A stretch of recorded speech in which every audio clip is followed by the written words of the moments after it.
All right, so we have built,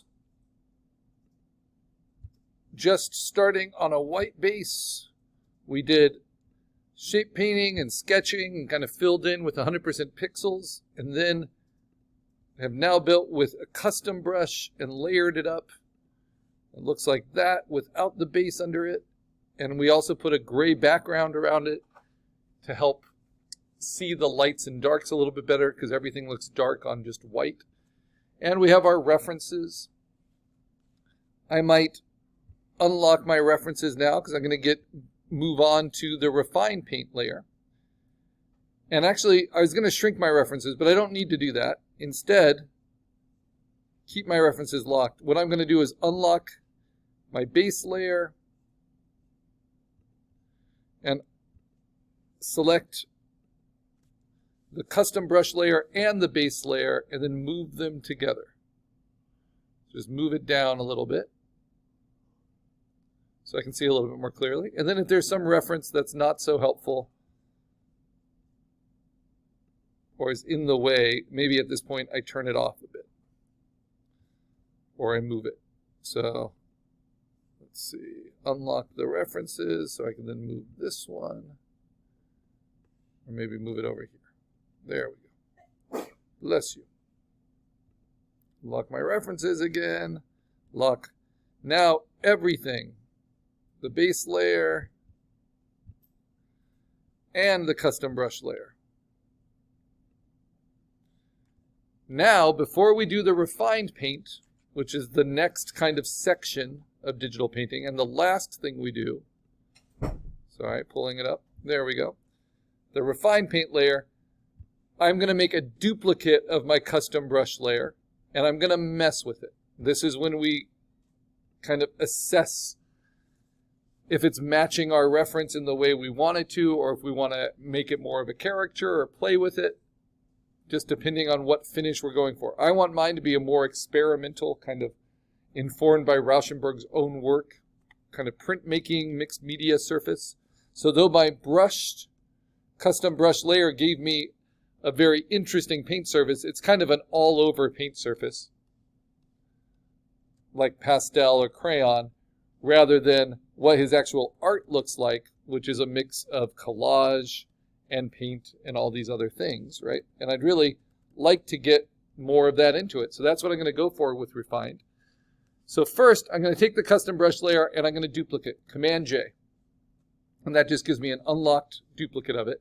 And then I'm going to do some things you can't do with traditional painting. I'm going to observe that his eyes are a little off. So this whole section, I'm going to take that and I'm going to duplicate it, Command-J, and then I'm going to transform it. And then I'm going to move his eye around. So a little up and to the right until it kind of lines up in a better place. Let's see, is there anything else I want to work on? I don't think I have to make it wider, but I could play with distorting it a little bit, just tugging it up on this side. Yeah, I think that helps. And you see how it's going through the layers of paint? That's pretty interesting. Now that's going to give me some slightly different edge controls, right? Now, in this refined paint layer, this is when we're going to zoom in. So you can do as many kind of weird experiments as you want. I could use the eraser and I can cut away. Right. But I think this is just kind of looking at my refined paint and improving it. Or not my refined paint, my custom brush layer and improving it.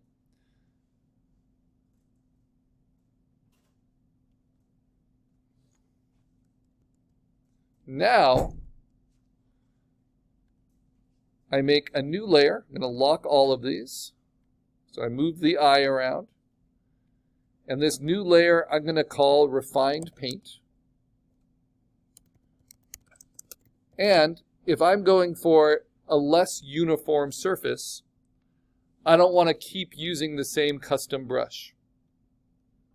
So now I'm going to be on the paint, and instead of my brush I designed, I might try some of these other brushes. I might even try some of the ones that are built in. I might download brushes. Like I have these ballpoint pen ones. And I have some halftone ones. Ooh, remember halftones? So what do they look like?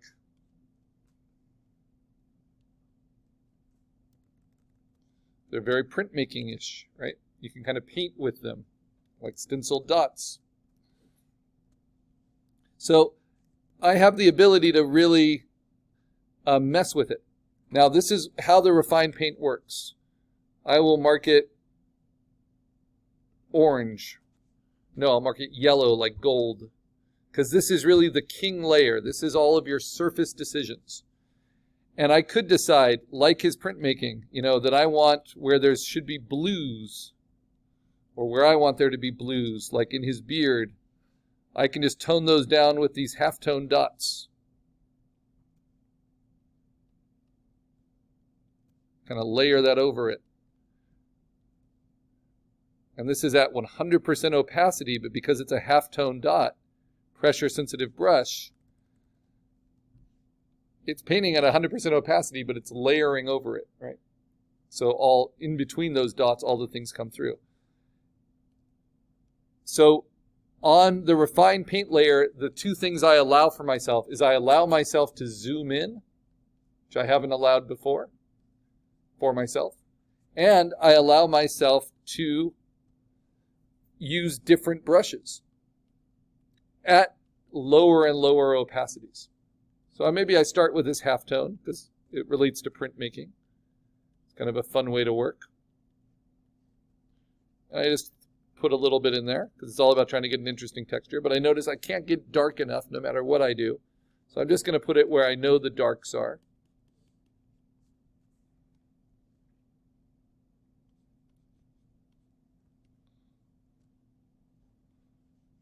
Mostly the mid-tone shadows, because it's not going to make any difference really in the hair,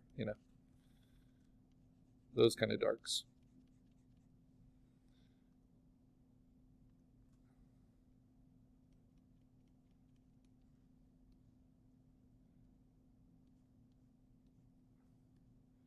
I'm going to be pretty chunky with it, knowing that all my paint is safe because I've got everything I've done previous on a lower layer.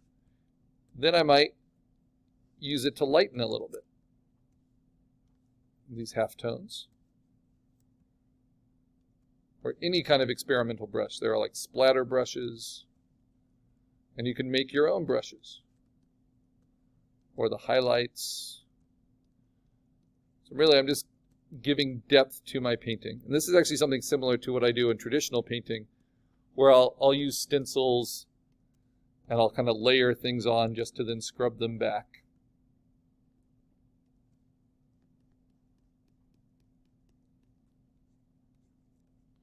And then if I do it on the face, I also want to think about doing it on the neck. A lower opacity. My opacity for the custom brush layer is around 70. My opacity kind of in general for the refined paint is around 30%. So it means things build very slowly.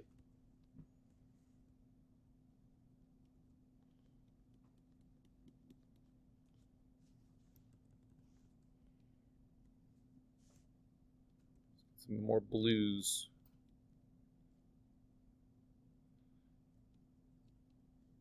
So halftone's actually a great way to get more complexity into the paint surface without really changing your mark making all that much, because it's all so visible, especially with these different colors of halftones that you can use.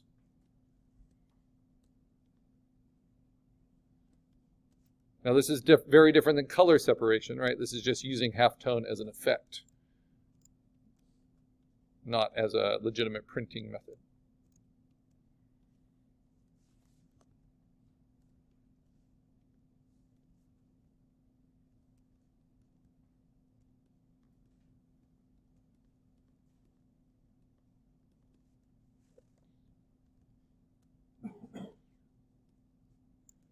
So with digital coloring and with our poster, I separated out the image into halftone dots, and then I layered those dots into my image for some like special effects at the end.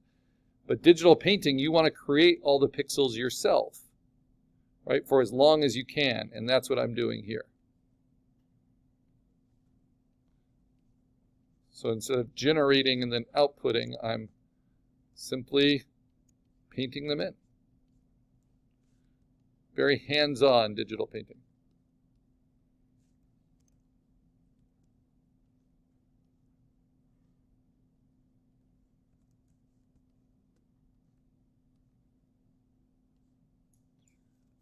Maybe a little bit for the shirt.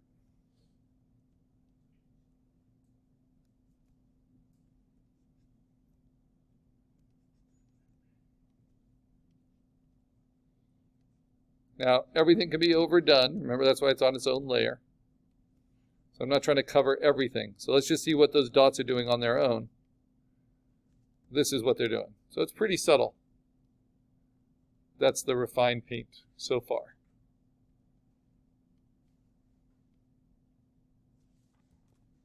So save it. And then I can just turn it all off and see what impact that has. So that gave me some nice midtones. And that's largely what your refined paint is doing. It's not going to reshape anything. It's going to work on the transitions and build a more interesting surface.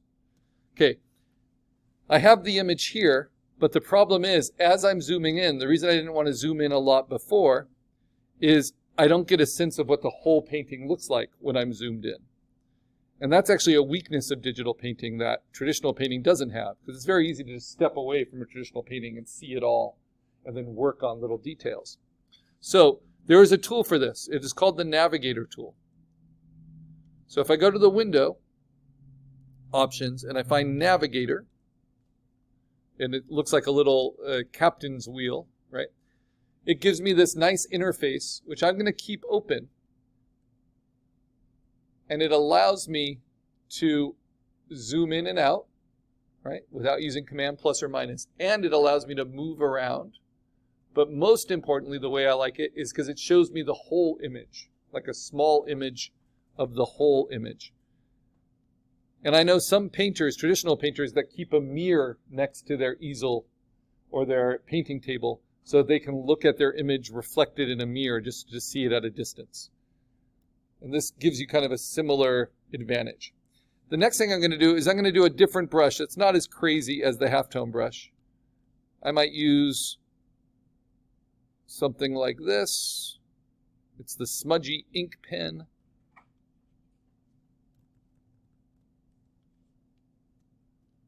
And I'm going to make it a lot bigger, excuse me, than 4 pixels.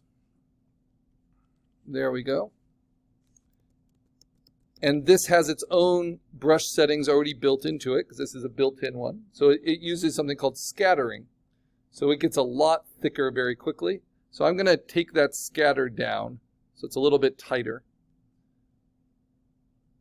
And honestly, I don't know what brush pose does. I think that has to do more with, well, I don't know, with scattering. And then shape dynamics, pin pressure, yes. Roundness, good. Angle jitter, all that looks good. I do miss the texture though, so I'm going to build in that light water texture